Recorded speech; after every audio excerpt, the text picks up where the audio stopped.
Olá, bom dia a todas e a todos, sejam bem-vindas e bem-vindos. Vamos dar início à nossa aula do dia 12 de julho de 2021. Bom dia, bom dia. Maravilha. Eu agradeço, semana passada eu acabei tendo um problema profissional e acabou me impossibilitando de ministrar a nossa aula de ação penal, mas essas são as vantagens que nós temos aí com as gravações das aulas, né? Aquela aula que eu ministrei no semestre passado estava bem completinha e foram abordados todos os temas. Eu espero que vocês tenham tido a oportunidade de assisti-la e com ela gravada daquela forma não tem qualquer prejuízo na nossa exposição. Quem não assistiu ainda assista, é uma aula estratégica, né? Vocês puderam perceber, porque a abordagem que nós fazemos aqui da ação penal no processo penal, ela tem algumas diferenças ali com a ação penal quando ela é tratada no direito material, né? Lá são abordados outros aspectos, né? Alguns aspectos que afetam mais o direito material, e aqui, essa abordagem que eu faço, ela pega alguns aspectos mais práticos da aplicação da ação penal na prática judicial, no cotidiano judicial, portanto, é muito importante que vocês vejam, porque não é uma repetição de direito penal, muito pelo contrário, elas embora conversem, elas têm aí as suas especificidades próprias, né? De qualquer maneira, depois, no final da aula, dessa aula ou de outras aulas, dúvidas que porventura tiverem ficado da aula passada, a gente pode também voltar a elas, conversar, bater um papo. Hoje eu quero avançar com vocês em uma temática nova, tá? Eu vou fazer aqui a apresentação, só um minuto.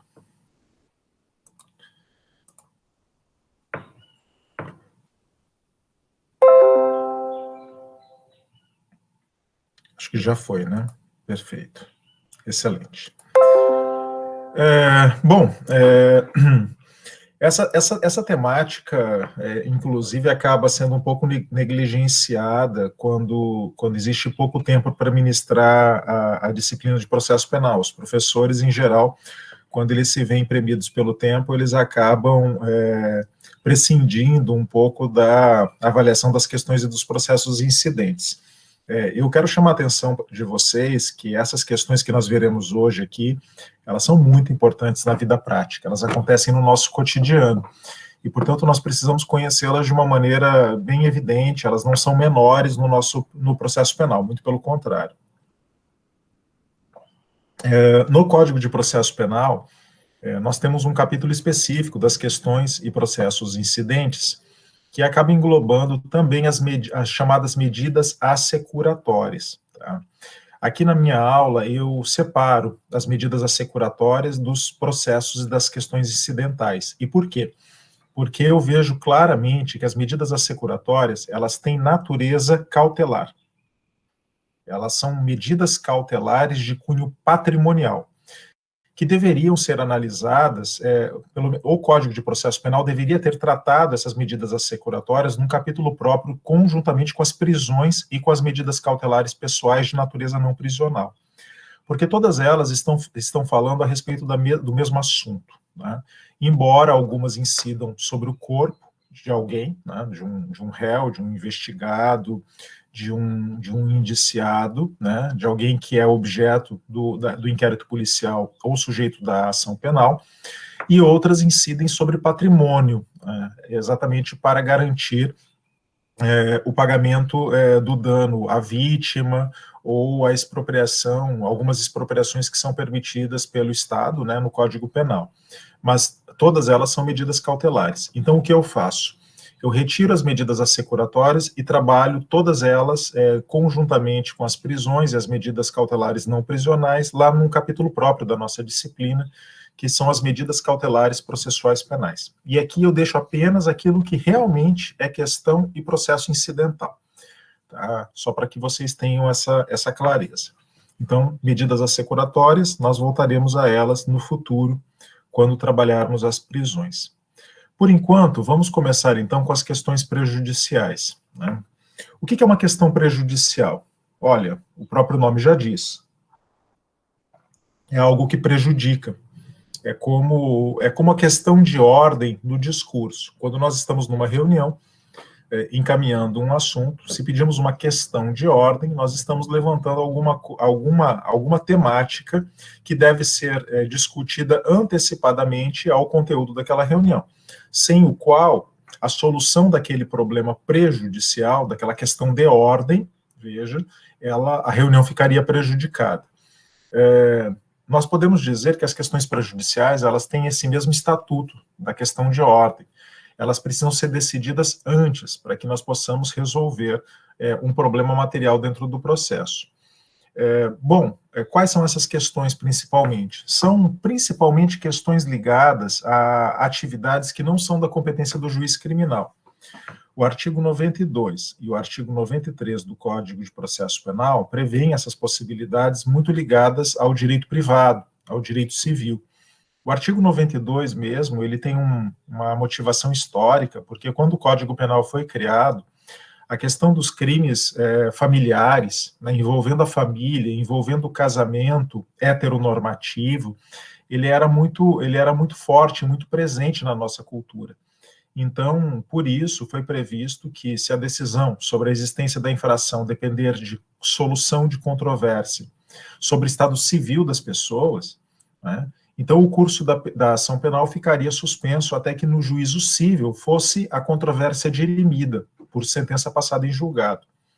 Bom, embora hoje esses crimes tenham, digamos, sumido do foro, né, eles tenham desaparecido, hoje você vê poucos crimes acontecendo nessa ordem, muitos já foram inclusive revogados do Código Penal. De qualquer maneira, a regra continua, ela tem ainda uma função. Afinal de contas, estado civil das pessoas é algo que deve ser dirimido no juízo civil. Só o juiz civil tem competência para julgar estado civil das pessoas. O juiz criminal não tem essa competência. Então, se o juiz criminal ele se vê diante de uma dúvida sobre o estado civil das pessoas, ele deve aguardar que o juiz do civil, que é quem tem competência para conhecer o assunto, possa julgá-lo. E veja que, inclusive, se fala em sentença passada transitada em julgado, né? Portanto, nós temos uma questão de ordem, nós temos uma questão prejudicial, que deve ser dirimida primeiro no juízo do civil, para que, então, nós possamos julgar se um crime ocorreu efetivamente no processo penal, né? Da mesma maneira, o artigo 93, ele inclusive é um pouco mais amplo. Na verdade, o artigo 93 engloba o artigo 92. Esse 92, inclusive, seria dispensável. Vejam vocês, se o reconhecimento da existência da infração penal, e aqui nós estamos falando da tipicidade penal, né, só se configura o crime se eu tiver, primeiramente, uma decisão sobre uma questão diversa da prevista no artigo anterior, né, da competência do juízo civil. De qualquer maneira, nós podemos dizer que o artigo 92 é uma espécie, o artigo 93 é um gênero. E aqui nós vamos encontrar uma diversidade de situações. Por exemplo, crimes falimentares. Para que eu possa dizer que existe um crime falimentar, em muitas situações, eu demando uma sentença, uma sentença daquele juízo, né? Daquele juízo reconhecendo uma falência, por exemplo, fraudulenta, uma falência temerária. Eu demando essas situações para que eu possa reconhecer aqui o crime. Vocês poderão encontrar diversas situações na vida prática de vocês, onde essas questões que dizem respeito ao cível deverão primeiramente ser reconhecidas para que vocês reconheçam posteriormente um tipo penal. Eu, inclusive, menciono sempre uma situação que acontecia bastante no foro quando eu comecei a advogar, ali quando eu tinha 23 anos e comecei na advocacia criminal. Eu sempre atuei nessa área do conhecimento, e era muito comum, né, que a gente fizesse a defesa de sonegação fiscal perante a Justiça Federal. E o que acontecia? Né? A Receita Federal, naquela época, autuava um empresário, né, e se iniciava um procedimento administrativo fiscal perante a administração pública tributária, e imediatamente o fisco comunicava ao Ministério Público Federal da prática de uma infração. né, de uma infração criminal, sonegação fiscal. Então, nós tínhamos a circunstância de estar tramitando ao mesmo tempo um procedimento administrativo perante o fisco. O sujeito autuado recorria, contratava um advogado, recorria, se defendia, né, e o Ministério Público Federal ofertava denúncia por crime de sonegação fiscal, paralelamente. Então, eu tinha um procedimento administrativo e um procedimento jurisdicional. O que era bastante complicado. E por quê? Porque no procedimento administrativo fiscal, você se defendia alegando, por exemplo, a inexigibilidade do tributo, ou um erro do fisco, uma autuação equivocada, um valor equivocado, podendo chegar realmente, inclusive, a uma defesa tributária no sentido de que aquele tributo era inexigível. Pois bem, pasmem, não era incomum que o procedimento criminal perante a Justiça Federal tramitasse mais rápido, não era incomum, do que o procedimento administrativo fiscal. E aí, às vezes, o sujeito ele acabava sendo condenado, né, e transitava em julgado a condenação criminal, por crime de sonegação fiscal. Posteriormente, vinha a decisão do fisco reconhecendo a inexigibilidade do tributo. Vejam, essa é uma situação, é um paradoxo muito interessante, porque na medida em que o próprio fisco admitiu a inexigibilidade do tributo, você desconstitui a existência de uma tipicidade criminal ou de uma materialidade, a depender do caso. Você está reconhecendo que não existe crime, ou você está reconhecendo que não havia materialidade naquela hipótese. Só que você já tinha uma sentença penal transitada em julgado. Então, o que o advogado tinha que fazer? Ele tinha que impetrar um habeas corpus desconstitutivo da coisa julgada, ou, né, o caminho clássico da revisão criminal, que é o correlato no processo penal da ação rescisória no processo civil. Então, vejam o baile que isso dava, né, a situação complexa que isso gerava. E eu vi isso acontecendo na prática muitas vezes. Então, o que nós fazíamos? Quando nós começávamos a defesa de um processo, né, um processo criminal dessa modalidade, onde estava tramitando um procedimento administrativo fiscal, na defesa prévia, ou naquela época nós chamávamos de defesa prévia, hoje se fala mais resposta preliminar. Já na defesa prévia, nós alegávamos uma questão prejudicial. Olha, tramita perante a administração pública tributária, procedimento tendente a questionar a exigibilidade do crédito tributário.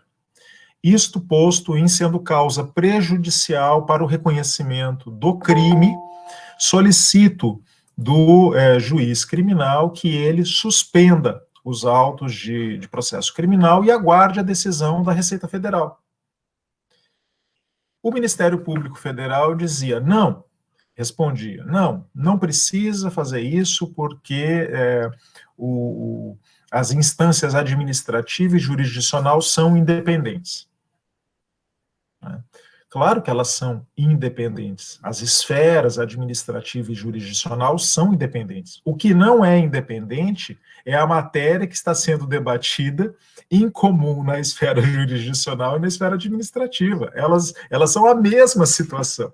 Nós não estamos falando de duas situações diferentes. Nós estamos falando do mesmo fato e do mesmo fundamento jurídico. Então, esse argumento sempre me deixou, assim, nervoso, sabe? Porque eu dizia, meu Deus, assim, mas eu não estou debatendo aqui a independência da esfera administrativa e da jurisdicional, eu estou debatendo a independência de um fato e de um fundamento jurídico, e aqui não há independência do fato nem do fundamento jurídico. Vocês estão misturando as coisas. No direito acontece muito isso, né? Uns argumentos, assim, que nascem, né, sem nexo de causalidade, e as pessoas acabam embarcando nesses argumentos falaciosos, né? E o juiz, claro, né, tem sempre aquela tendência de acatar o que o Ministério Público diz, e dizia, não, tramite o processo porque realmente há independência entre as instâncias, blá, blá, blá, blá. E aí nós tínhamos que fazer todo esse procedimento, né? E aí o trabalho do advogado criminal era muito segurar o trânsito em julgado do processo, né? Usar todos os recursos legais para que nós pudéssemos aí ganhar tempo para que o procedimento administrativo fosse julgado e, com isso, desconstituir aquela circunstância. Eu gosto muito de citar esse caso, porque ele explica com um caso prático como funciona a questão prejudicial. Vejam, né? Essa questão ela foi bem polêmica no foro durante muito tempo. Eu mesmo devo ter enfrentado durante uns 10 anos essa situação, cotidianamente no foro, até que finalmente o Supremo Tribunal Federal se convenceu que os advogados estavam certos nessa tese, né? E aí adveio a súmula vinculante número 24 do Supremo Tribunal Federal, que diz: não se tipifica crime material contra a ordem tributária previsto na Lei 8.137 de 90, antes do lançamento definitivo do tributo. E o lançamento definitivo do tributo, ele só pode se operar com o término da defesa fiscal, né, com o fim do procedimento administrativo. Então, hoje, essa questão prejudicial, ela está definida em súmula vinculante, e, enfim, nós resolvemos esse problema, que era um problema bastante constrangedor aí no foro criminal, tá?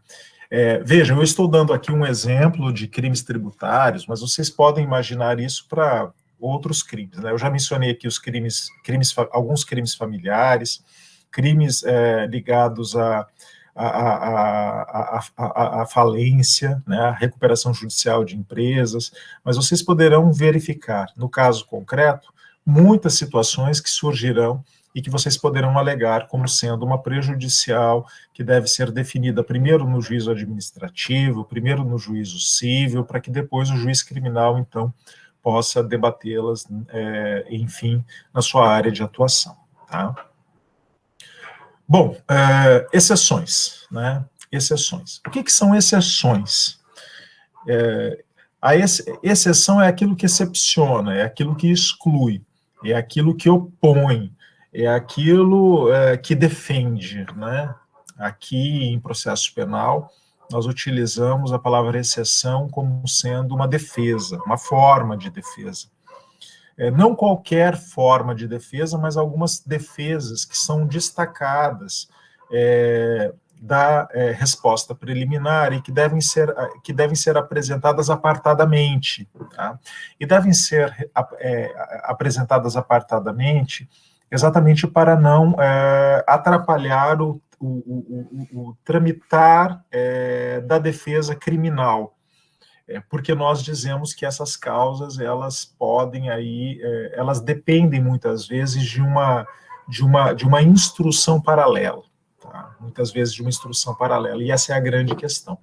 E toda vez que surgem instruções paralelas ao processo penal, nós tentamos evitar que essa instrução paralela, ela tramite por dentro do processo criminal, misturando as fases, misturando os procedimentos.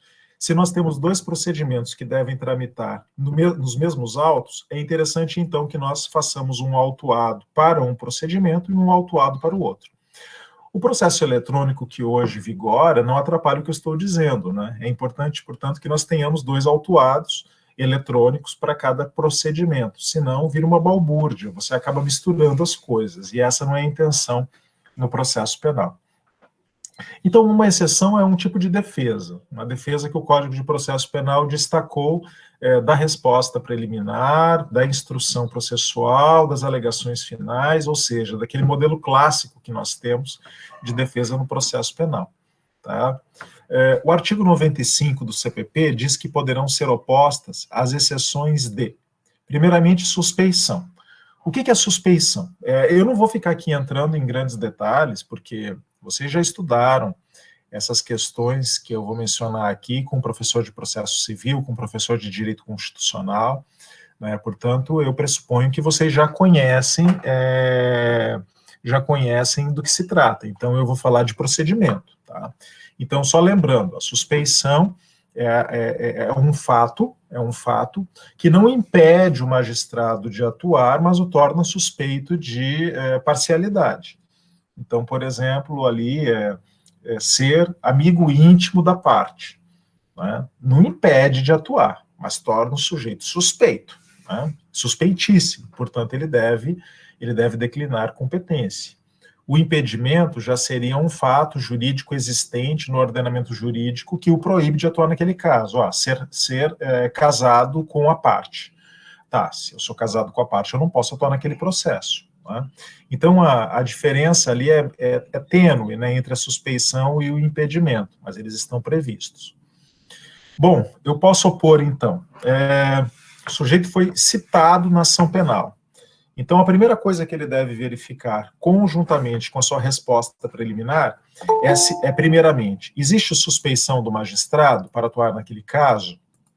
Né? Segunda questão, esse juízo é competente ou incompetente?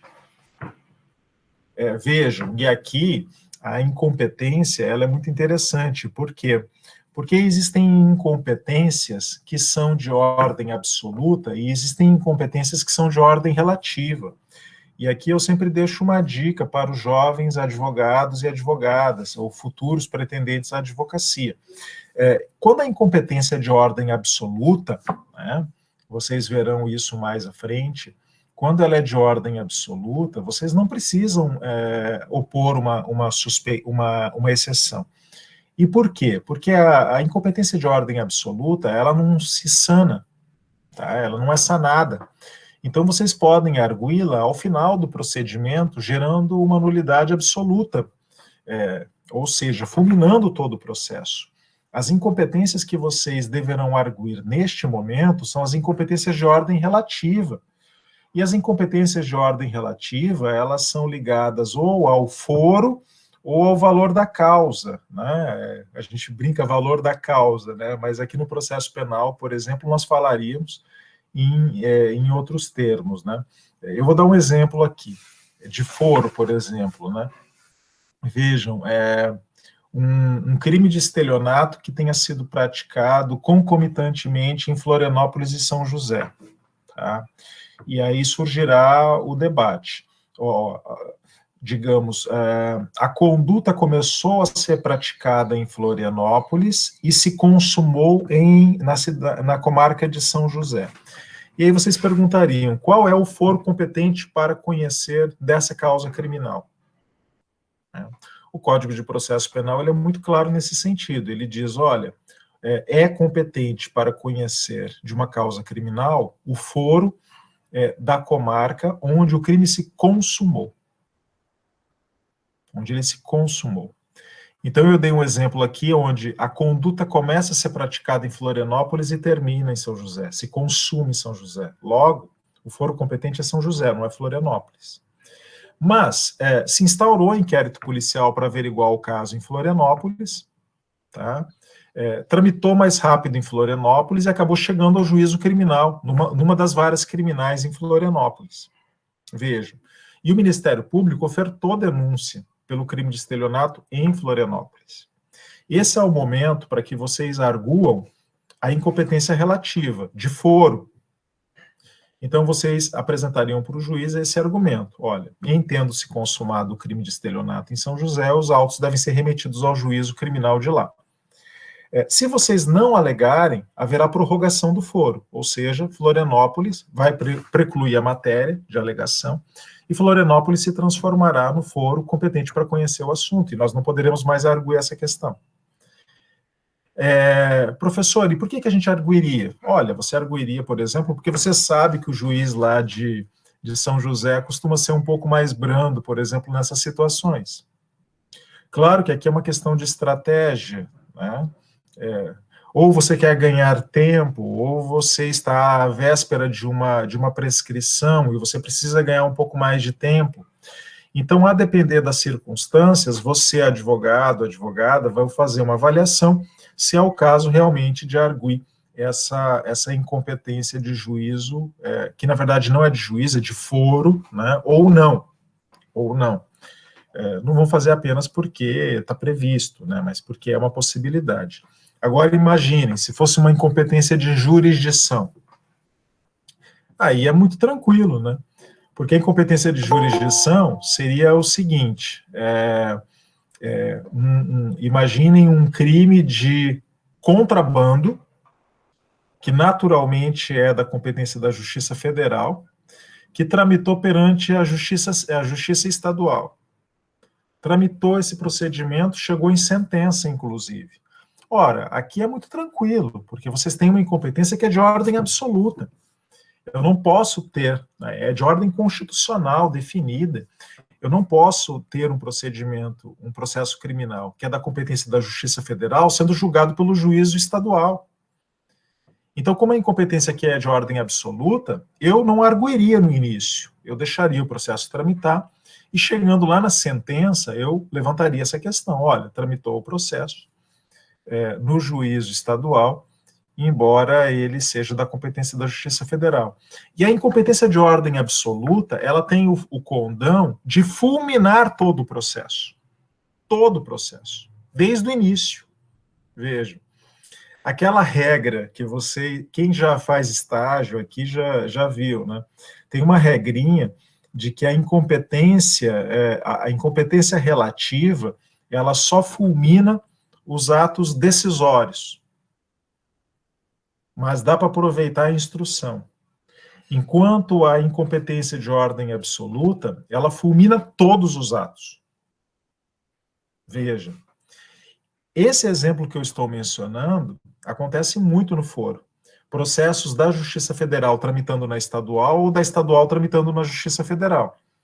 E, ao final, eles remetem os autos para o juízo competente e o juiz que recebe mantém os atos, mantém a instrução e anula só os atos decisórios.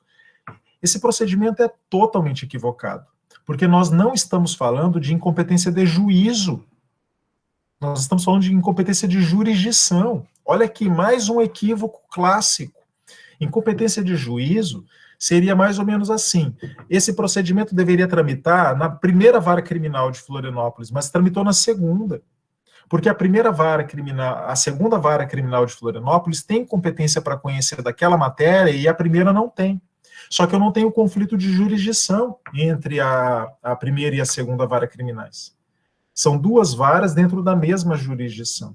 Então, quando, por exemplo, a primeira vara criminal tem a vara competente para crime do júri, o procedimento tramitou na segunda, chega ao final na segunda, manda para a primeira aproveita toda a instrução no que puder ser aproveitada e anula apenas os atos decisórios do juiz da segunda vara criminal.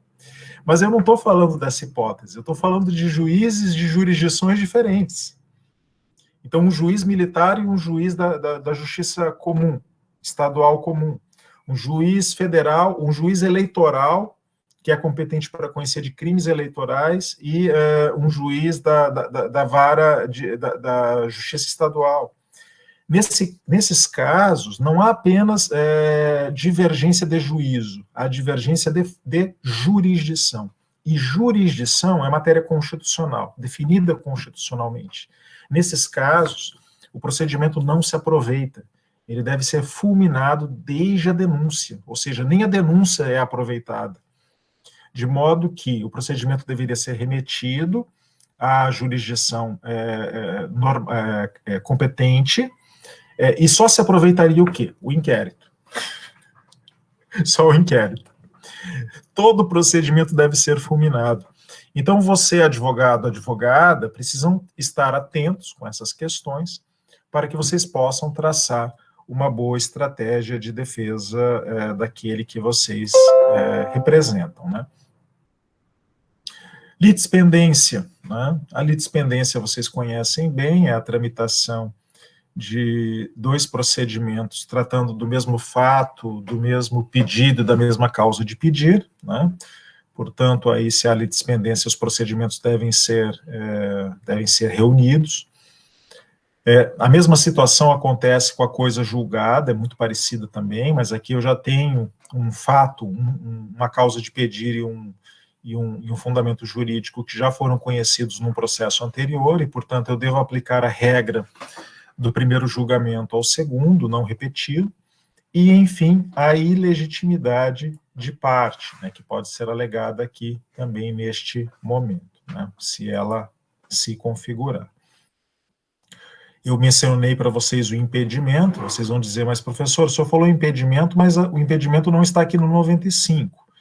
por um equívoco do legislador, ele acabou prevendo aqui no 112, poderia ter previsto aqui no 95 também.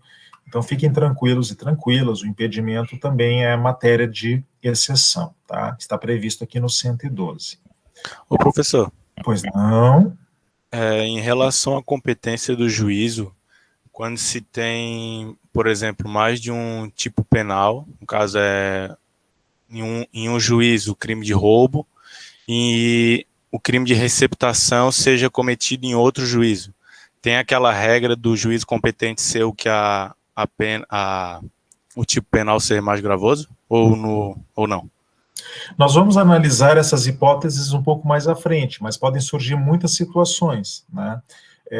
O Código de Processo Penal, ele prevê ali várias regras de conexão e continência, tá?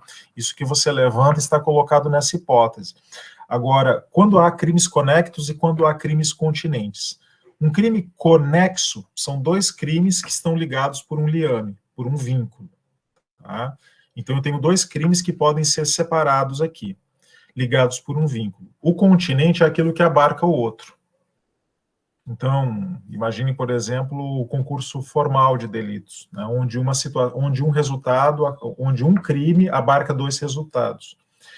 Então, a depender da circunstância da conexão ou da continência, sempre haverá uma regra de atração. Tá? Por quê? Porque não é a intenção do legislador que, se há conexão ou continência, tramitem dois procedimentos separados, porque podem surgir aí decisões contraditórias. Tá? Aí, Nicolas, depois, eu não vou explicar tudo aqui agora, porque essa é uma aula inteira, né? Aí, a depender como acontecerá essa conexão, essa continência, aí haverão várias regras. Eu só vou dar um exemplo aqui, né? Por exemplo, o crime do júri conecto com um crime que não é do júri, absorve, puxa. Então, você vai ver tribunal do júri, né, com crime de resistência, com crime de lesões corporais, com crime de desobediência, de desacato. Eu mesmo já fiz vários. Por quê? Porque havia uma conexão de dois crimes que deveriam tramitar entre juízos diferentes, só que há uma absorção pelo mais especial. E aqui o mais especial é o tribunal do júri. Tá? Pode acontecer a mesma circunstância também quando há crimes conectos entre a Justiça Federal e a Justiça Estadual.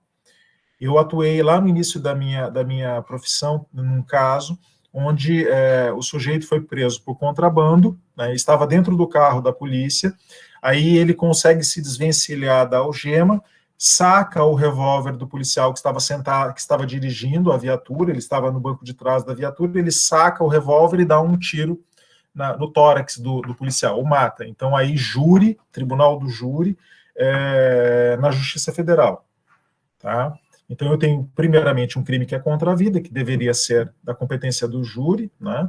E um de contrabando, que é da competência da Justiça Federal. Então, absorve para lá. Outras situações também, que agora são mais polêmicas, crimes militares, que durante muito tempo, né, conectos com crimes cíveis, do juízo da Justiça Estadual comum, eles eram separados. Então, a Justiça Militar só conhecia crimes militares, e aqui a Justiça Comum Estadual conhecia os crimes de civis. Né? Agora, há uma reunião deles e a Justiça Militar pode julgar, inclusive, crimes praticados por civis. Então, nós temos muitas regras colocadas aí, mas só para te dar um panoraminha, né, do que você menciona. Nós temos, essa é um tópico da nossa disciplina, inclusive. Tá? Espero que você tenha entendido. Perfeito, obrigado, professor. Nada, imagino. Outra questão também que eu acho que é muito importante mencionar aqui em matéria de exceções é que você pode arguir, por exemplo, a suspeição do Ministério Público, tá? O MP você pode arguir, embora você não possa arguir da polícia, tá? Veja, não se poderá opor suspeição às autoridades policiais nos atos de inquérito, mas deverão elas declarar-se suspeitas quando ocorrer motivo legal.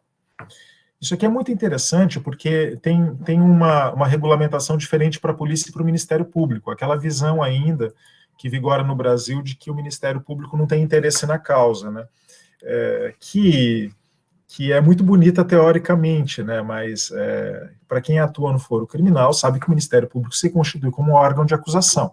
Quando os promotores de justiça ouvem isso, eles enlouquecem, né? Eles dizem, não, nós não somos órgão de acusação, nós somos fiscal da lei, etc. e tal. Mas eles se comportam praticamente como órgãos de acusação e assim, uma coisa é o discurso, outra coisa é a prática, né? É aquilo que se faz, né? Então eles atuam como acusadores profissionais, mas na hora do discurso faz, não, imagina, eu não estou aqui para acusar ninguém, eu estou aqui, eu até peço absolvição de vez em quando, há 30 anos eu estou aqui, pedi 2 absolvições até hoje, claro, óbvio, né, que eu sou o fiscal da lei, eles gostam de usar esses argumentos, né, mas assim, tudo bem, faz parte do jogo, né, então o Código de Processo Penal partiu desse pressuposto, não, eu posso arguir a suspeição do MP, porque o MP tem que ser imparcial, mas eu não posso arguir da polícia, porque a polícia não é imparcial. A polícia é para perseguir mesmo. A polícia é um órgão de investigação do Estado. Veja. Então, eu acho que o Código de Processo Penal, ele é até mais sincero quando ele fala da polícia, né? A polícia pode ser parcial, embora, né, o Código diga que ele deva se afastar da investigação. E por que deva se afastar da investigação? Porque, olha, eu posso, por exemplo, demonstrar que nesses autos de inquérito policial, o delegado é meu inimigo capital. E mesmo assim ele não se afastou. Ele me investigou e foi tendencioso na investigação. Isso pode levar à prática de um delito muito específico do nosso Código Penal, que é o crime de prevaricação. Não é? Ou até mesmo um abuso de autoridade. Veja. Então, embora o código seja dúbio, né, ele deu uma mensagem dúbia, né? Ah, não pode alegar, mas ele tem que se afastar, e você fica, tá, afinal de contas, qual é a solução que o código dá? O código não dá uma solução, né? Então nós temos que fazer esse raciocínio, tá? Olha, sim, ele deve se afastar se ele não quiser estar passível de responder à prevaricação ou abuso de autoridade, não é? Mas não se pode alegar aí a suspeição. Eu vou dizer para vocês o que eu faria. Eu alegaria de qualquer jeito, tá? Mesmo conhecendo a definição do Código de Processo Penal. Por quê? Porque eu já levantaria o ponto de interrogação, né? Já levanta o ponto de interrogação, coloca essa suspeita e tenta forçar com que o próprio delegado de polícia, né, que atua no caso, ele se afaste por livre e espontânea pressão, né? Afinal de contas, já colocando essa ameaça possível dos crimes que eu aqui mencionei, tá? Os serventuários da justiça, olha, os serventuários, aqui é mais claro, a eles aplica-se a mesma regra do juiz, né? Afinal de contas, peritos, intérpretes, serventuários, funcionários da justiça, eles devem ser imparciais, eles devem ser neutros na sua atividade, né? E eu não estou falando da polícia, que tem uma atividade investigativa, de persecução criminal, nem do Ministério Público. Jurados, meu Deus, né? Os jurados são juízes, né? São juízes de fato, né? Eles julgam a causa. É evidente que, portanto, eles estão totalmente submetidos às regras de suspeição e impedimento dos magistrados togados, né? Então, se houver aí suspeição de jurado, ela deve ser arguída sem sombra de dúvida, tá? E, enfim, o prazo das exceções. As exceções, elas têm prazo definido, lá no artigo 108 do Código de Processo Penal, e elas devem ser sempre apresentadas no mesmo prazo da defesa prévia ou resposta preliminar, tá? Então, eu apresento 2 peças, uma defesa prévia. Eu já disse para vocês em outras oportunidades, a resposta preliminar, advogados e advogadas inexperientes acabam fazendo uma verdadeira contestação, como os advogados civilistas fazem. Por que os advogados civilistas fazem a contestação? Porque lá no processo civil vigora um princípio, o princípio que é o ônus da impugnação especificada. O ônus da impugnação especificada significa que na primeira oportunidade que eu falo nos autos, eu tenho que impugnar tudo que foi alegado pelo autor. Eu tenho que impugnar todos os fatos e todos os fundamentos jurídicos que foram, os fundamentos não, pelo menos os fatos, eu tenho que impugnar todos os fatos que foram arguidos pelo autor na sua petição inicial. Não existe ônus da impugnação especificada no processo penal. Não existe. Não, eu não sou obrigado a impugnar nada. Sabe por quê? Porque eu estou em estado de inocência. O ônus é do Ministério Público. É ele que tem que provar que eu sou culpado. Eu não tenho que provar nada. Lembram-se dessa minha fala? Eu não tenho que provar absolutamente nada. Eu tenho apenas que me manter no meu estado de inocência. Então, os advogados e advogadas mais experientes no processo penal, o que eles fazem? Fazem uma resposta preliminar enxuta, muitas vezes apenas arrolando testemunhas, dizendo, olha, eu quero ouvir fulano, fulano e fulano durante a instrução criminal. E deixam a defesa forte, a defesa mais bem elaborada para as alegações finais. Então, é o contrário do processo civil. Lá no processo civil, como você já fez tudo na contestação, geralmente as alegações finais são remissivas, né? Você remeto a contestação. No processo penal é o contrário. A defesa prévia é que é enxuta e as alegações finais é que são, né, a defesa mais forte, depois, ao final da instrução processual. Então, tem uma dialética diferente aí colocada, tá? Nesse mesmo prazo da resposta preliminar que vocês devem apresentar, portanto, as exceções. E se eu não fizer? Se vocês não fizerem, ficará preclusa a matéria de exceção e vocês não poderão arguí-la mais. Professor, e se eu errar e alegar na defesa prévia uma matéria de exceção, não fizer separadamente, vai precluir? Não, não preclui. O que importa é que você argue. Aí o juiz poderá fazer duas coisas. Se ele verificar que o procedimento para o julgamento dessa exceção que você arguiu na defesa prévia, ele é simples, ele poderá tramitar dentro dos próprios autos, ou se ele verificar que demanda uma instrução paralela, porque vai dar muito trabalho, algumas verificações ali que podem atrapalhar o processo principal, ele apenas determina que se faça uma cópia da defesa prévia que você apresentou e que se autue essa cópia da defesa prévia como o processo apartado de exceção. E aí começa a tramitação de 2 procedimentos. Totalmente tranquilo, né? A gente faz isso no cotidiano, inclusive, e não tem qualquer tipo de problema, tá? O que você não pode deixar de fazer é deixar de arguir essa matéria no momento oportuno, porque senão haverá uma preclusão, né, e você não poderá mais alegá-la em outro momento. Professor. Pois não? Eu fiquei com uma dúvida, eu acho que seria pertinente tirar ela agora, mas em relação ao Ministério Público, eu consegui entender que você pode arguir a suspeição do Ministério Público, mas eu não entendi em que situação existiria essa suspeição do Ministério Público. As mesmas circunstâncias que se aplicam ao magistrado. Então, por exemplo, quem está falando? É o Rafael, professor. Rafael, você é réu numa ação penal, tá? E você alega, por exemplo, que o promotor de justiça que atua no caso é seu inimigo capital, né? E é seu inimigo capital porque, Rafael, lá na faculdade, não é? Você roubou a namorada dele, né? Poxa, e esse cara nunca te perdoou, né? Vocês, inclusive, saíram no tapa lá, né? Ali no CCJ. Então, assim, ficou uma inimizade, né, que não pode ser superada. E aí você vem e levanta essa questão, olha, fui eu que fiquei com ela, né? Não teve jeito, e agora o sujeito está aqui, né? Ele é promotor e eu sou réu. Ou seja, não tem um fato jurídico que impede ele de atuar no caso, mas tem um fato que o torna suspeito de parcialidade. E você alega a suspeição do sujeito. Então, as regras que se aplicam ao Ministério Público são as mesmas regras que se aplicariam ao magistrado, tá? Tranquilamente. Entendi, professor.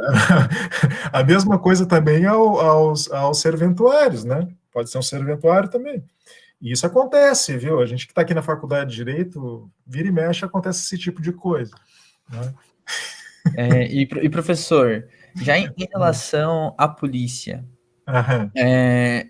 eu talvez tenha piscado aqui e não tenha percebido o que o professor estava dizendo, mas quando o professor falou em, de alguma forma, pressionar o delegado de polícia para que ele mesmo saia do caso, então você, no fim, deve arguir também a suspeição da polícia?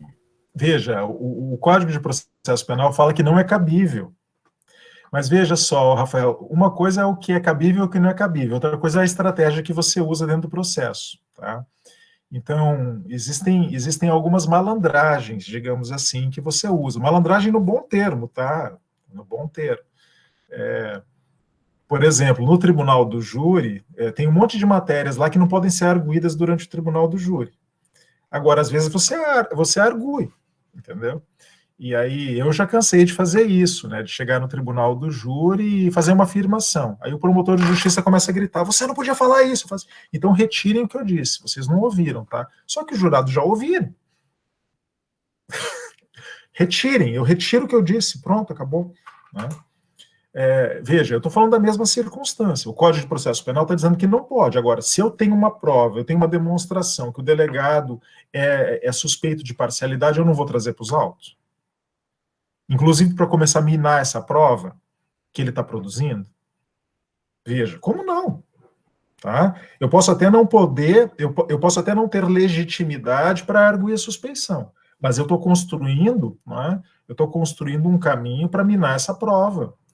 E aí, veja, se eu trago um fato como esse que eu mencionei para você e está demonstrado documentalmente, etc. e tal, né, o delegado vai se sentir pressionado porque ele pode estar cometendo crime de prevaricação se ele ficar nos autos.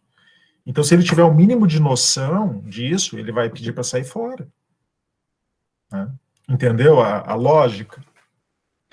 Ficou muito claro, professor. Muito obrigado. É aprender a lidar, né, com as nuances, né? São estratégias. Como diz o professor Alexandre Moraes da Rosa, é um jogo. Né? E no jogo, todo jogo tem as suas regras, mas também tem seus blefes. O blefe funciona muito no jogo, não funciona? Funciona. Você tem que blefar também, de vez em quando, né? Blefar e, às vezes, tentar mostrar que você tem um trunfo ali, né? O bom jogador, ele faz dessas coisas. Vamos adiante. Aqui. Olha, recentemente, inclusive, eu quero mencionar para vocês, porque aqui, consequência jurídica do reconhecimento, né? Julgada procedente a suspeição, ficarão nulos os atos do processo principal, pagando o juiz as custas, no caso de erro inexcusável. Rejeitada, evidenciando-se a malícia do recipiente, a este será imposta a multa de 200 mil a 2 mil contos de réis. Né? Vejam, por que eu menciono isso? Recentemente vocês acompanharam o julgamento no Supremo Tribunal Federal da suspeição do juiz da 13ª Vara Criminal de Curitiba nos processos do ex-presidente Luiz Inácio Lula da Silva.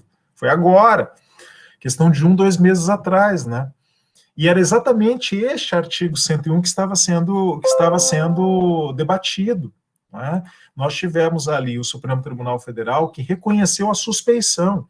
E todo o debate ali naquele processo era se ia reconhecer a suspeição ou a incompetência. Então, os pró-lava-jatos, eles defendiam que fosse reconhecida a incompetência. Aí, no caso, o próprio ministro Edson Fachin. Né? Por quê? Porque a questão da incompetência ela é uma questão de ordem objetiva.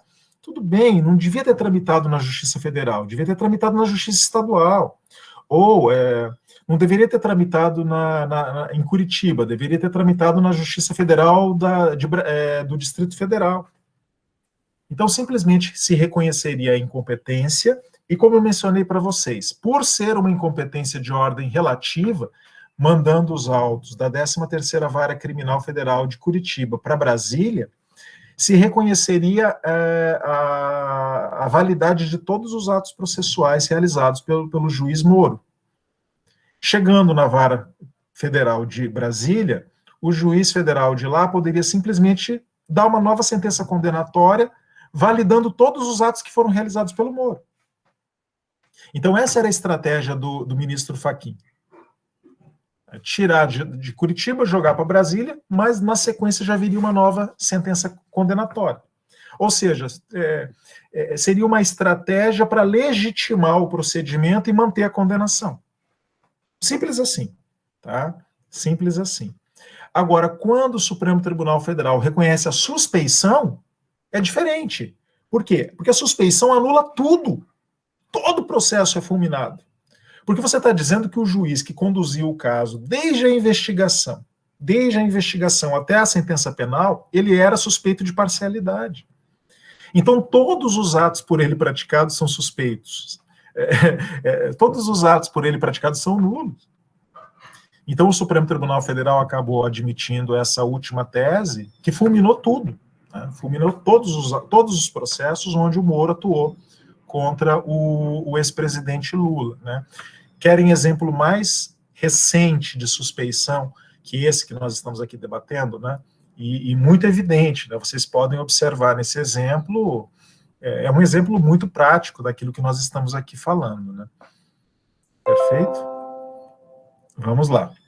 Conflito de jurisdição. Outra questão bem interessante que pode acontecer durante o curso do processo penal é o conflito, né, que se manifestará como conflito positivo ou negativo de jurisdições. Né?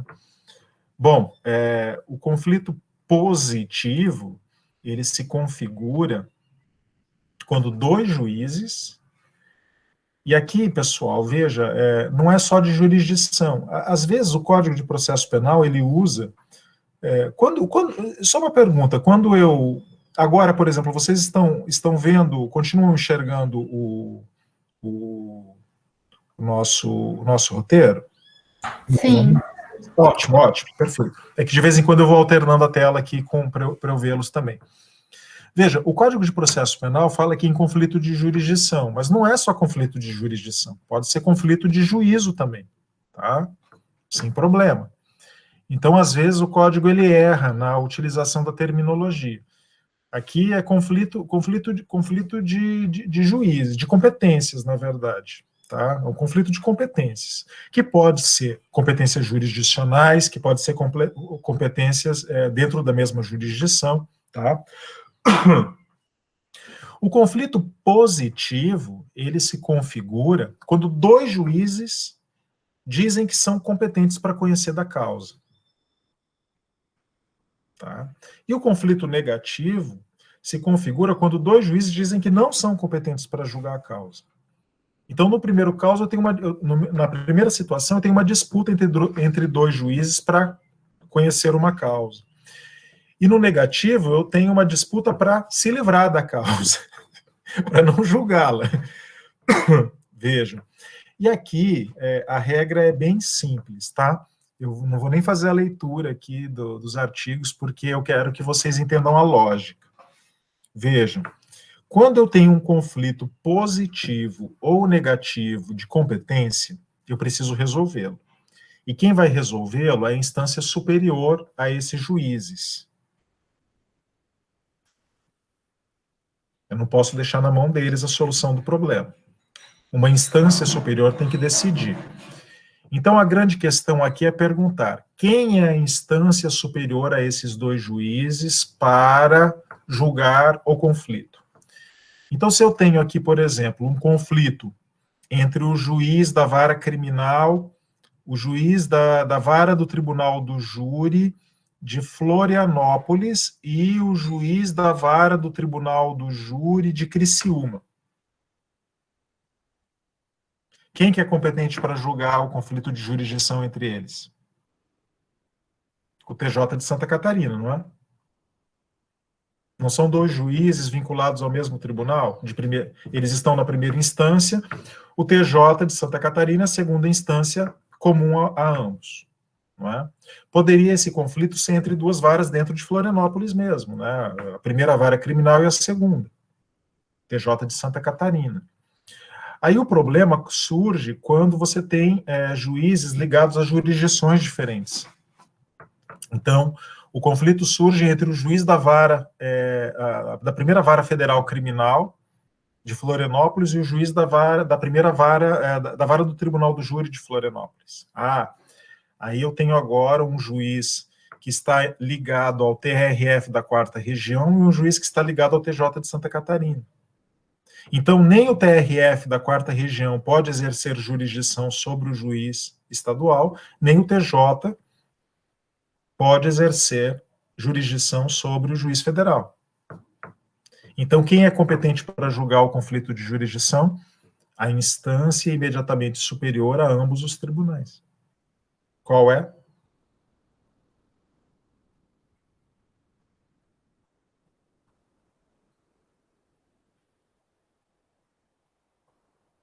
Ninguém vai falar? Estou esperando. Não, o STJ, professor. O STJ, claro. Exatamente. E se o conflito tivesse surgido entre o STJ e o Tribunal Superior Militar? O STF. Simples, né? Super simples. Então, sempre a instância superior às jurisdições envolvidas, né? Não é nada de difícil, muito pelo contrário, é só criar uma lógica na cabeça de poder entender quem é que vai julgar esse conflito. Perfeito? Vamos adiante. O Supremo Tribunal Federal, nessa matéria, ele também pode avocar autos, tá? O artigo 117 do CPP prevê essa possibilidade. O Supremo Tribunal Federal, mediante avocatória, restabelecerá sua jurisdição sempre que exercida por qualquer dos juízes ou tribunais inferiores. Então, se o STF verifica que um juiz de primeiro grau de jurisdição, um tribunal, seja ele um tribunal ACOL, um tribunal ad quem, pouco importa, se ele verificar que esses órgãos jurisdicionais estão exercendo competência em processos que seriam da sua competência, né, exercendo jurisdição em processos que são da sua competência, ele pode avocar os autos a qualquer momento, com fundamento no artigo 117, tá? Aí é meramente avocatória, é uma ordem de subida do processo até o STF para que ele julgue caso que é da sua competência. Restituição de coisas apreendidas. Essa é uma questão muito legal, muito importante, que vocês verão no cotidiano de vocês, né? E por quê? Porque em todo processo criminal, olha, eu acho, podemos dizer aqui que 100% dos processos criminais, ele acontece, né? Primeiramente porque se apreendem coisas no processo criminal. Se apreendem coisas. E que coisas são apreendidas no processo criminal? Primeiramente, provas, né? Provas. Se apreendem provas. Mas não apenas provas. Se apreendem instrumentos do crime, aquelas coisas que nós utilizamos para a prática do crime, o revólver, a faca, o cheque no estelionato, sei lá, qualquer coisa que possa ser um instrumento de crime. E, enfim, o produto do crime, né, o dinheiro, os valores, aquilo que veio como a oferição de um lucro, a oferição de um resultado dentro do crime. Então, nós precisamos compreender como se comportam as provas, os instrumentos e os produtos. Claro, lembrando que produtos e instrumentos são provas lato sensu. No final das contas, tudo é prova, né? Tudo é prova. Mas essa prova ela pode ter uma natureza muito diferente. Uma prova pode ser um documento, uma prova pode ser um instrumento, uma prova pode ser um produto, ou seja, ela pode adquirir aí múltiplas funções dentro do processo, ou múltiplas modalidades, né? Bom, então eu diria para vocês, qual que é a função da restituição de coisas apreendidas? Primeiramente, resguardar direito de terceiro e resguardar direitos de réu absolvido. Por quê? Porque, vejam, se instrumentos do crime ou produtos do crime forem apreendidos, mas pertencerem a terceiros, nós estamos falando aqui de um direito fundamental previsto na Constituição, que é o direito de propriedade privada. Ora, instrumentos de crime, produtos de crime pertencentes a terceiros que não tenham participado, não tinham conhecimento da atividade criminosa, eles devem ser devolvidos ao seu legítimo proprietário. não é? Eu conto um caso curioso que aconteceu comigo certa vez como advogado, porque ele é muito curioso mesmo, né? Eu tinha uns 23 anos, tinha acabado de me formar e fui procurado por um médico, né, pela família de um médico que tinha promovido uma extorsão mediante sequestro. Foi um caso, inclusive, muito famoso, deu Jornal Nacional, Fantástico, né, aqueles casos que param o Brasil. Só que na época ele acabou não me... Eu fui indicado por 3 advogados na cidade, criminalistas, que não quiseram pegar a causa. E todos os 3 me indicaram. Falaram, procura o Matheus, procura o Matheus. Aí eles falaram, não, 3 advogados importantes na cidade indicaram esse rapaz, vamos lá vê-lo, né? Só que eles chegaram lá, eu era um garoto de 23 anos de idade, eles não confiaram em mim. Não tiveram confiança. Falaram, esse cara é muito novo, como assim, né? Embora as indicações fossem boas, eles não quiseram me contratar. Contrataram um advogado de São Paulo, que cobrou uma fortuna na época e fez um serviço que eu não considerei tão bom assim, mas tudo bem. Mas um dos cúmplices me contratou, né? E esse cúmplice, né, era acusado de cumplicidade, né? Ele não era cúmplice, na verdade, nós demonstramos isso. Era o cunhado dele. O mandante era o médico, e esse cunhado era um dentista, né?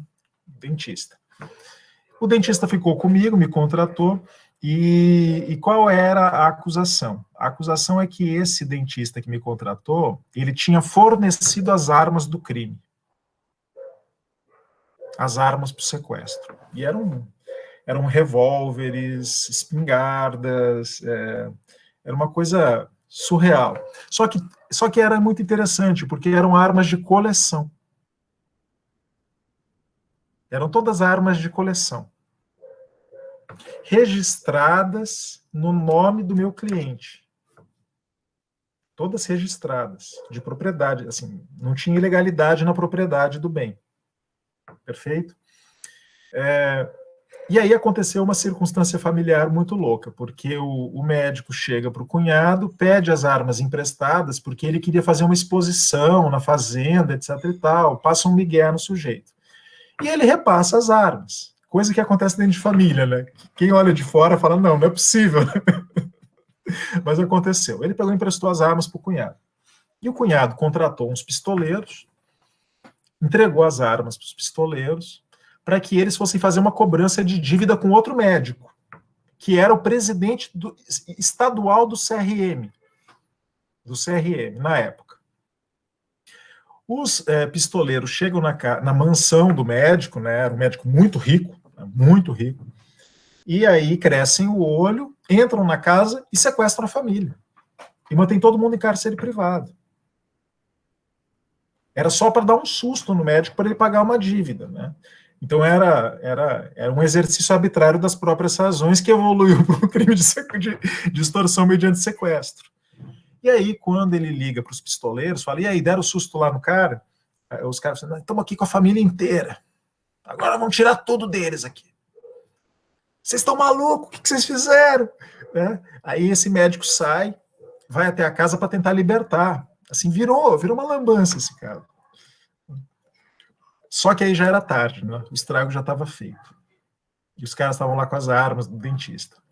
Então o dentista me contrata e foi o único absolvido no caso, foi esse dentista, o único absolvido. Nós conseguimos demonstrar que as provas dos autos demonstravam, né, que ele emprestou as armas sem conhecimento, sem dolo. Não havia qualquer prova nos autos que ele tivesse conhecimento da finalidade das armas. Pelo contrário, tudo indicava, e o próprio cunhado dizia, não, eu pedi emprestado, disse para ele que era para outra coisa. Então, nada indicava que ele tivesse conhecimento. E eram armas de colecionador, armas registradas, né, no nome dele. Ninguém vai emprestar armas no nome, né, para cometimento de um sequestro, isso é meio maluco. E nós fizemos o pedido de restituição de coisas apreendidas. Porque aí tem uma circunstância um pouco diferente também no meio do caminho.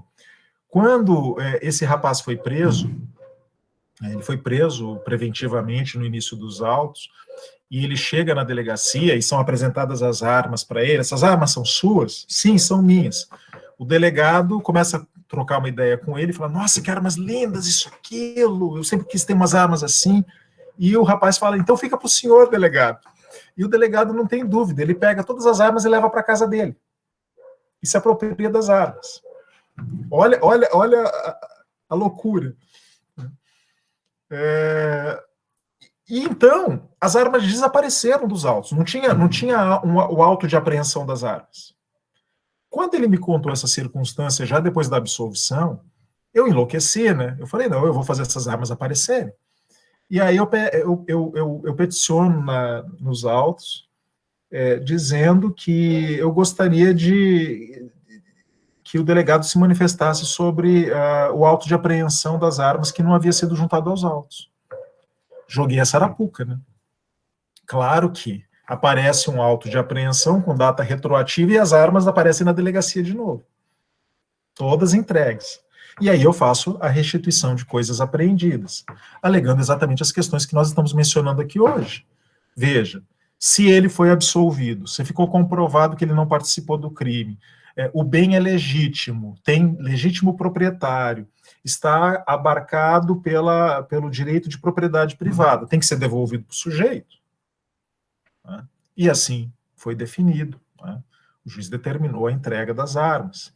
E naquela época ainda era outra lei de armas, foi uma situação muito, muito divertida, porque eu cheguei para ver um processo na primeira vara criminal, ela era comum com o júri, o escrivão era meu colega de faculdade, o Marcelo, e aí o Marcelo olha para mim e fala, ô Matheus, aquelas armas que você pediu a restituição estão aqui, para restituir. Eu falei, tá, e o que eu faço? Ele falou, não, pode levar. Eu falei, posso levar? Pode. Ele pegou e enfiou tudo dentro de um saco de arroz, assim, né? E eu peguei e saí carregando aquele saco de arroz, assim, nas costas, né? Coloquei no meu carro, coloquei ali, e levei para o escritório aquelas armas. Foi a coisa mais divertida do mundo. Aí eu cheguei, coloquei todas as armas em cima da mesa, e chamei o sujeito, falei, vem cá aqui, eu tenho uma surpresa para você aqui no escritório. Quando ele entrou e viu as armas, ele começou a chorar. E ele falava, meus bebês.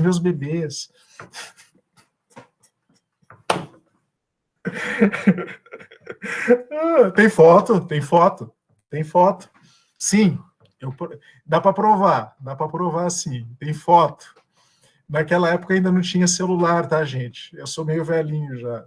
A foto ainda é daquelas de filme, mas tem foto sim, com certeza. Posso provar o que eu estou dizendo. Não tinha Instagram naquela época para colocar. Não, eu trago. Eu vou recuperar aqui nos meus álbuns antigos. Então, vejam, é essa circunstância. Eu conto esse caso, ele é divertido, mas é porque ele explica bem a restituição. Nesse caso, eu estava defendendo o interesse de um terceiro de boa-fé que era legítimo proprietário, mas o próprio réu, veja, o interesse dele é ser absolvido. Se ele for absolvido, as coisas que foram apreendidas nos autos têm que ser restituídas a ele. Ele é o legítimo proprietário, ele foi absolvido, qual é o problema? Então, devolve-se aquilo que foi apreendido, sem qualquer problema. Então, resguardar direitos de terceiros e resguardar direitos do réu absolvido. Se condenado for, é outra coisa, mas nesse caso, não. O artigo 118 diz que antes de transitar em julgado, a sentença final, as coisas apreendidas não poderão ser restituídas enquanto interessarem ao processo. Essa norma aqui, ela é bem relativizada no foro criminal, tá? E por quê? Porque não precisa esperar o trânsito em julgado. Depois que a coisa foi periciada, ela já não interessa mais ao processo, e ela pode ser devolvida, sim, né? Já foi feita ali o laudo pericial, está provado que pertence a terceiro de boa-fé, por que não devolver? Né? Devolve. Afinal de contas, também os juízos criminais não têm aí tanto depósito para ficar guardando instrumentos de crime, né? Ou produtos do crime.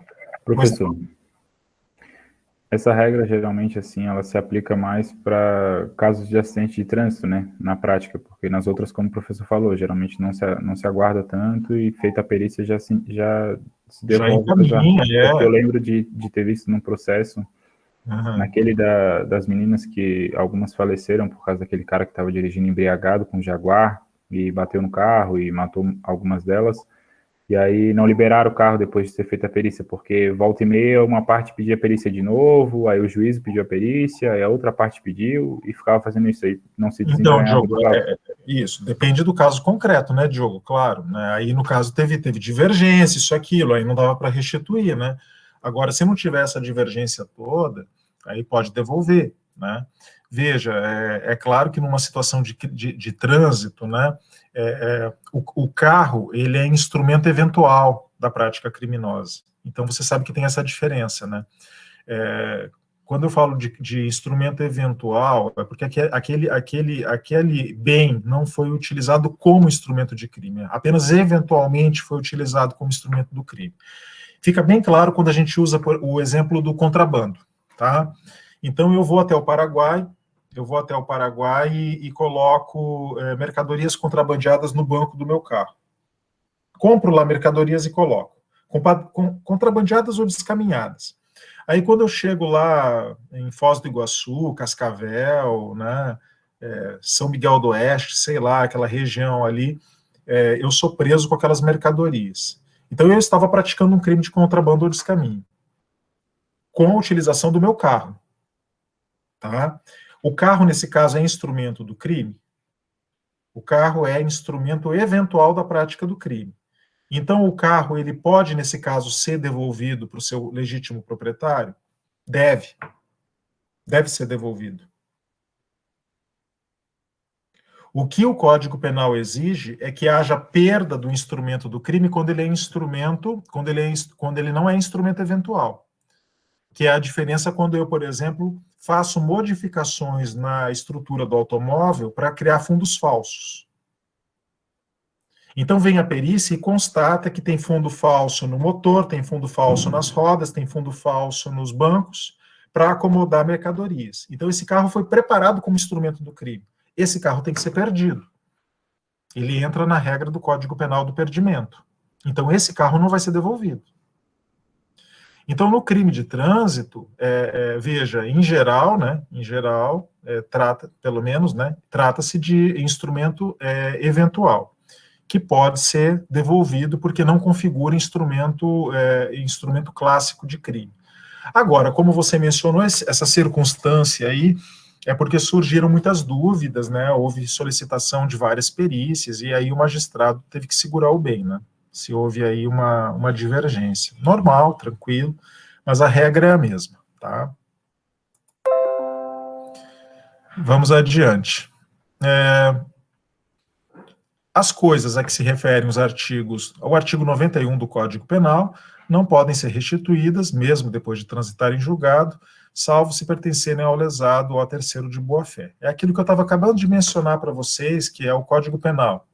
São efeitos da condenação, a perda em favor da União, né, ressalvado o direito do lesado de terceiro de boa-fé, de instrumentos do crime, desde que consistem em coisas cujo fabrico, alienação, uso, porte ou detenção constitua fato ilícito. O caso do carro, que eu acabei de mencionar, eu pego o carro da minha mãe emprestado e faço modificações no carro da minha mãe, sem o conhecimento dela, para fazer contrabando e descaminho, fundos falsos.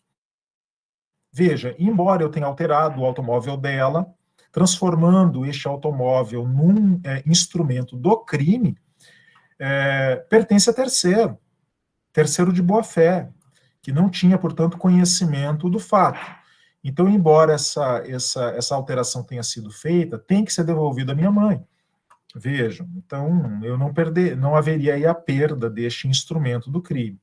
E também do produto do crime. Afinal de contas, o produto do crime, a princípio, deve ser restituído ao seu legítimo proprietário, que é considerado vítima, inclusive, no procedimento, né? Competência. A restituição, quando cabível, poderá ser ordenada pela autoridade policial ou pelo juiz, mediante termo nos autos. desde que não exista dúvida quanto ao direito do reclamante. Então, aqui, essa é a questão mais importante. Tanto o delegado quanto o juiz, geralmente acontece com o juiz, tá? A polícia, em geral, não restitui, você é obrigado a solicitar ao juiz, até por cautela, a autoridade policial não o faz. Então, você solicita ao juiz o incidente de restituição de coisas apreendidas. Agora, vejam, tem que ter certeza da propriedade, desde que não exista dúvida quanto ao direito do reclamante. Tem que ter certeza da propriedade. E por quê? Aquilo que eu mencionava lá nas questões prejudiciais. O juiz criminal, ele não tem competência para julgar a propriedade. Veja. Então, você tem que provar. Já é igual nós dizemos no mandado de segurança, a prova da propriedade tem que ser pré-constituída para restituição. Se eu estou pedindo a restituição de um automóvel, eu tenho que apresentar o documento de propriedade do automóvel. Se surge dúvida quanto a quem é o proprietário do bem, então nada feito. Veja, o juiz criminal não pode restituir essa coisa. Então surgirão as dúvidas, surgirão as regras que eu menciono aqui agora. Se duvidoso o direito, o pedido de restituição autuar-se-á em apartado, assinando-se ao requerente o prazo de 5 dias para provar. O juiz ficou na dúvida, ele falou, olha, não me convenceu que você possa ser aqui o proprietário. Então, abre o prazo de 5 dias para provar. Né? Provado, o juiz poderá decidir o incidente. Né? Agora, acontecerá aquela circunstância onde o juiz criminal fala, olha, não ficou provado. Se não ficou provado, que é o parágrafo 4º, em caso de dúvida sobre quem seja o verdadeiro dono, o juiz remeterá as partes para o juízo cível, e esse sim com competência para julgar questões de propriedade, ordenando o depósito das coisas em mãos do depositário ou do próprio terceiro que as detinha, se for pessoa idônea. Perfeito? Então, é isto. Né? O juiz criminal não pode aí liberar um bem se não ficar provado de plano, prova pré-constituída dessa propriedade. Simples assim. Tá? Ficou na dúvida, manda para o juízo cível, lá eles vão debater e provar quem é o legítimo proprietário da coisa. Tá? Pode surgir, vejam, aqui eu tenho algumas regrinhas. Avaliação e venda dos bens em leilão público após decretação de perda. Né? Artigo 122. Sem prejuízo do disposto no 120, as coisas apreendidas serão alienadas nos termos do 133. O 133 é a regra para alienação, para venda, dos bens sequestrados. Aqui eu vou aplicar a mesma regra. Fiquem tranquilos e tranquilas. Um dos próximos tópicos da nossa matéria é esse. Nós vamos avaliar aí como funciona o regime do sequestro no Brasil. Tá? Então, nós voltaremos a essa questão. O fato é que os bens que não forem restituídos e que não forem objeto de destruição, né, por exemplo, armas do crime, revólveres, facas, isso tudo vai ser destruído. Agora, aquilo que não for destruído e que puder ser vendido e que puder ser arrecadado algum valor com ele, a regra é que nós possamos arrecadar o valor, primeiramente para salvaguardar os direitos das vítimas, né, as indenizações, e, enfim, também para equipar o Fundo Penitenciário Nacional, né, ou outras possibilidades ali que eu vou mencionar para vocês na sequência. Se a coisa for abandonada, não é? Então, aplica-se o 123. Fora dos casos previstos nos artigos anteriores, se dentro do prazo de 90 dias, a contar da data do trânsito em julgado da sentença final, seja ela condenatória ou absolutória, os objetos apreendidos não forem reclamados ou não pertencerem ao réu, serão vendidos em leilão também para depósito à disposição do juízo de ausentes. Tá? Eu não vou entrar nessa questão aqui com vocês, deixa eu ver se interessa. Isso aqui eu já falei. Ah, não, 124 tem uma regra interessante aqui. Se os instrumentos do crime e as coisas confiscadas, elas tiverem interesse histórico, Aí eu mencionei para vocês aqui, por exemplo, armas de museu, né, armas de colecionador. Pode ser que haja interesse de museu criminal. Se houver interesse de museu criminal na manutenção daquela coisa, pelo seu valor histórico, artístico, então poderá ser, né, doada, destinada aquele material para essa finalidade. Inclusive também, aqui nós poderíamos imaginar uma regra que vale para o sequestro, né, que é obra de arte adquirida com proventos do crime. Na hipótese de decretação de perdimento de obras de arte ou de outros bens de relevante valor cultural ou artístico, se o crime não tiver vítima determinada, poderá haver destinação dos bens a museus públicos. Então, mesma circunstância aqui das armas que interessarem, né? Agora, se não há esse interesse, então, a regra geral é que eu preciso indenizar a vítima, tá? Primeira coisa, indenizar a vítima. Se não há indenização da vítima, eu posso ter algumas outras destinações que estão previstas aqui no Código de Processo Penal. Veja, do dinheiro apurado será recolhido aos cofres públicos o que não couber ao lesado ou terceiro de boa-fé, tá? O valor apurado deverá ser recolhido ao Fundo Penitenciário Nacional. Então, esse cofre público aqui é o Fundo Penitenciário Nacional, para o equipamento dos presídios brasileiros, exceto se houver alguma previsão diversa em lei especial. E aqui interessa bastante, porque é uma regra que foi recentemente inserida no Código de Processo Penal pelo pacote anticrime. Tá? É bem recente essa disposição. O juiz poderá autorizar, constatado o interesse público, a utilização de bem sequestrado, apreendido ou sujeito a qualquer medida securatória pelos órgãos de segurança pública previstos na Constituição Federal, no sistema prisional, sistema socioeducativo ou Força Nacional e do Instituto Geral de Perícia para o desempenho de suas atividades.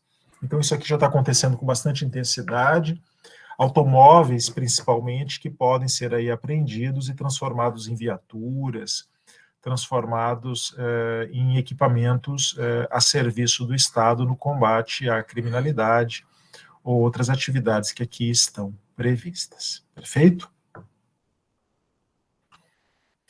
Vamos, então, adiante.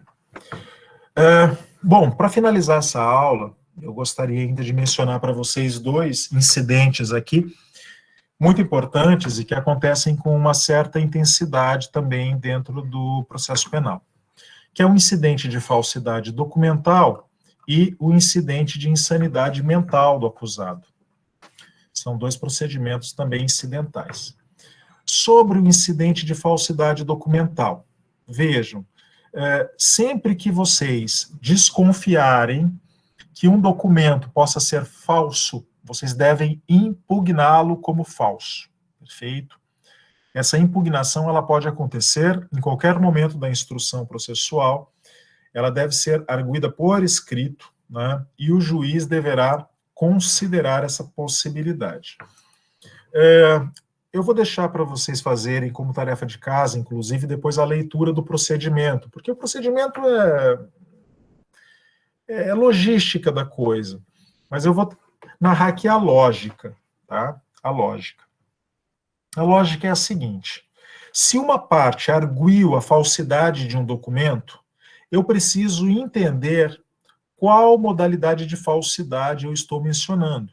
Vocês já estudaram direito penal 4, talvez, né? Falsidades documentais. Direito penal 4, eu acho. Né? Direito penal 4, vocês estudaram falsidades documentais. E lá vocês viram a hipótese clássica da diferença entre a falsidade ideológica e a falsidade documental. A falsidade documental ou material, né, falsidade material, é uma falsificação que incide sobre o suporte documental. Enquanto a falsidade ideológica é uma falsidade que incide sobre o conteúdo do documento. Ou seja, em resumo, na falsidade documental, eu tenho um documento verdadeiro, autêntico, mas com ideias falsas. Enquanto na falsidade material, eu tenho um suporte documental falso, inautêntico.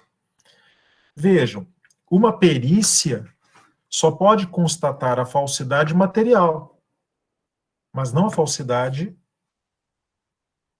ideológica. Eu não posso, com microscópio, né, com reagentes químicos, fazer com que apareça a mentira aposta num documento. A mentira aposta num documento, que é a falsidade ideológica, ela demanda outro tipo de prova. Ela demanda uma prova testemunhal, ela demanda uma prova comparativa, outros documentos que possam ser comparados com as ideias que foram lançadas aqui. Então, o juiz não pode determinar uma perícia sobre um documento ideologicamente falso. Seria ridículo. Não tem como. Então, agora, se ele verifica que é uma modalidade de documento materialmente falso, por exemplo, foi arguída a falsidade da assinatura posta no documento. A assinatura é falsidade material. Eu posso constatar com perícia? Posso. Eu posso chamar aqui o suposto autor da assinatura, solicitar que ele forneça material do próprio punho subscritor, né? Veja, para que eu possa fazer uma comparação. Então, eu faço uma perícia para verificar a compatibilidade entre os caracteres lançados pelo meu próprio punho subscritor com os caracteres lançados pelo punho subscritor de alguém, né, naquele documento efetivo. Então, eu faço a comparação. Então, o juiz aqui ele vai precisar fazer a verificação se trata de falsidade ideológica, se trata de falsidade material. Se for falsidade ideológica, determinar o procedimento que seja adequado para a averiguação da falsidade documental, da falsidade ideológica. Se for falsidade material, então determinar a perícia, que é a forma clássica de verificação dessa modalidade de falsidade. Perfeito? Então, a regra aqui depende do documento que foi do documento não, da modalidade de falsidade que foi arguida. Ok? Voltemos, então, aqui ao nosso roteiro. E eu vou aqui para o incidente de insanidade mental do acusado. Bom, essa é uma questão muito interessante. Por quê? Porque eu sempre, nas minhas aulas de criminologia, eu sempre volto a mencionar, né, que o Brasil, ele criou uma modalidade, o Código Penal brasileiro, de 1940, ele fez um casamento muito interessante entre a escola clássica e a escola positiva, italiana, em direito penal, né? Ele trouxe da escola clássica o livre-arbítrio e a pena, e trouxe da escola positiva italiana as causas de inimputabilidade e as medidas de segurança, né? Ou seja, ele fez um casamento entre o direito penal da culpabilidade e o direito penal da periculosidade, o direito penal da conduta e o direito penal do autor, né? Eles foram casados aí. De modo que até 1984 vigorava no Brasil o sistema do duplo binário, onde eu podia inclusive aplicar uma mesma pessoa a pena e a medida de segurança. Hoje vigora o sistema vicariante, onde eu tenho uma regra mais clara, né, mais bem definida, onde para inimputáveis eu aplico pena, para inimputáveis eu aplico medida de segurança. Entendendo sempre que a inimputabilidade, ela é uma excludente da culpabilidade. E excluir da culpabilidade exclui o próprio crime, de modo que aí eu tenho um paradoxo. Ou seja, quando eu reconheço uma inimputabilidade no processo penal, o sujeito é absolvido. É absolvido, mas recebe uma medida de segurança, que é um ônus. Aí um ônus que pode ser, inclusive, mais gravoso do que uma própria pena criminal, né, uma pena de cadeia. Veja, mas é um paradoxo do nosso direito penal. Então, vejam, essas questões de inimputabilidade, elas são muito comuns, né? Elas são corriqueiras, quando você argui a insanidade mental do acusado. Então, o artigo 149 regulamenta essa possibilidade. Quando houver dúvidas sobre a integridade mental do acusado, o juiz ordenará, de ofício ou a requerimento do MP, do defensor, do curador, do ascendente, descendente, irmão ou cônjuge do acusado, seja este submetido a exame médico legal. o exame poderá ser ordenado ainda na fase do inquérito, qualquer tempo, na verdade, né, mediante representação da autoridade policial ou juiz competente.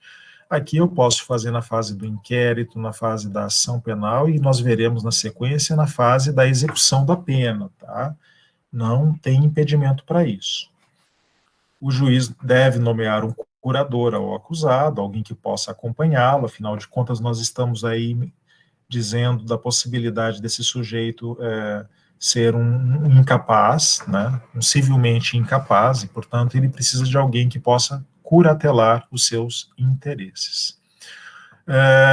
Se for determinado o exame, o processo deve ficar suspenso, tá? Se já foi iniciada a ação penal, ok?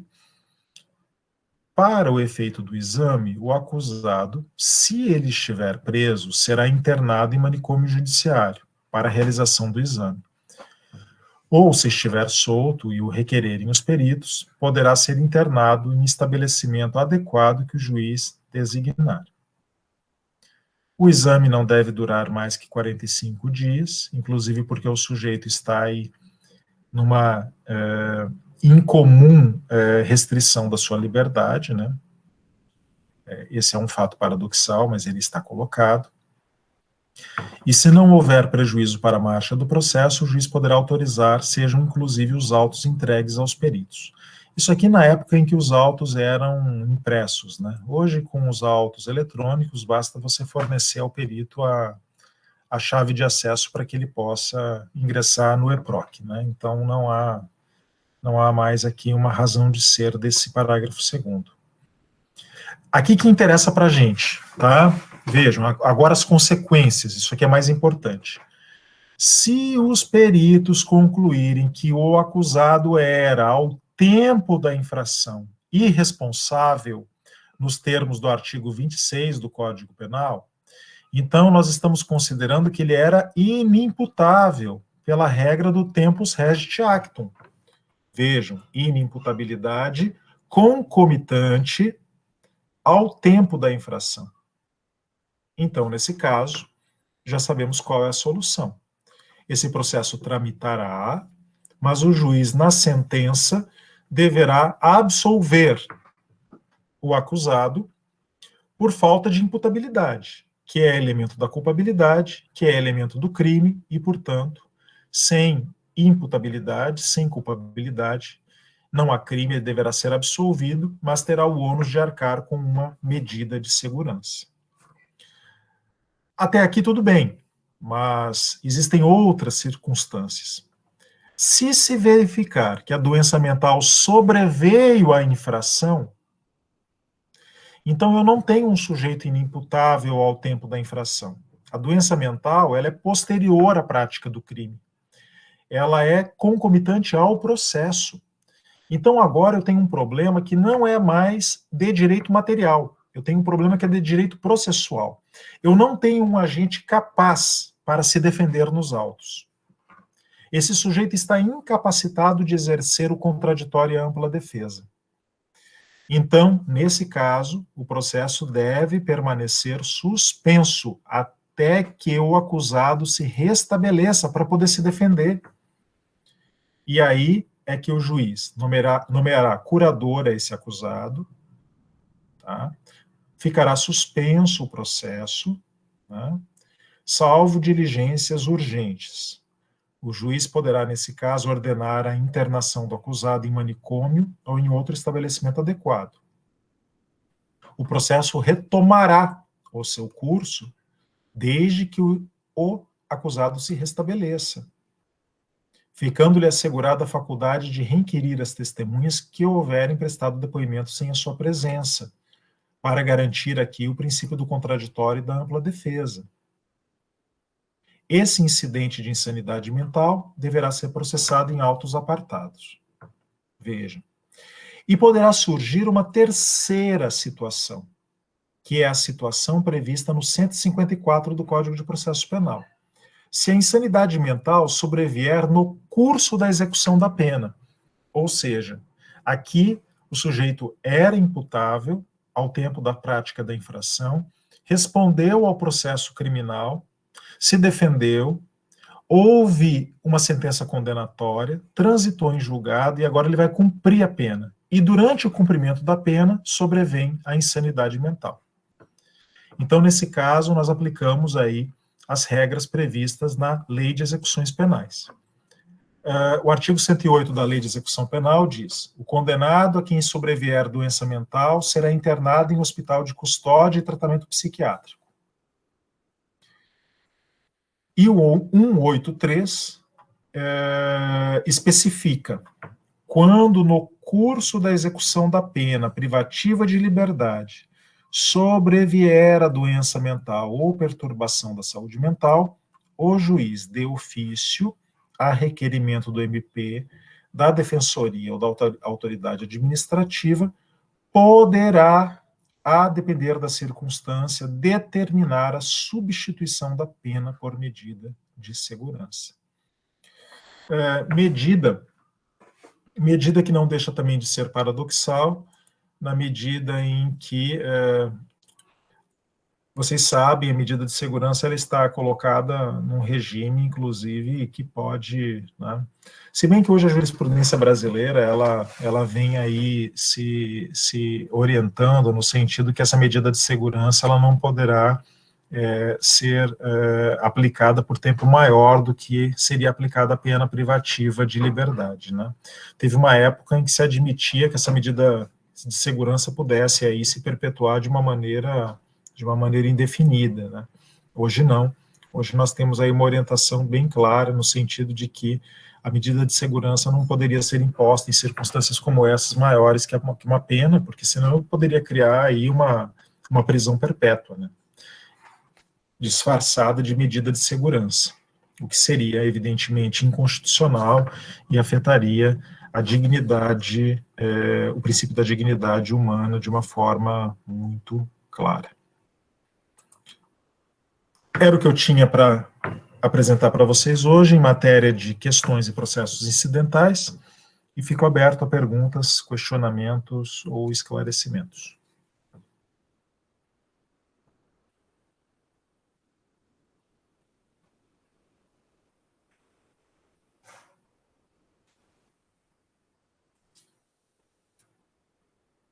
Nada? Estão com fome. Então tá. Então, sigamos assim adiante até a aula da semana que vem. Qualquer dúvida, mandem e-mail, mantenham contato, ok? Abraços. Tchau, tchau. Obrigada, professor. Tchau, tchau. Eu que agradeço. Tchau, professor. Tchau, tchau.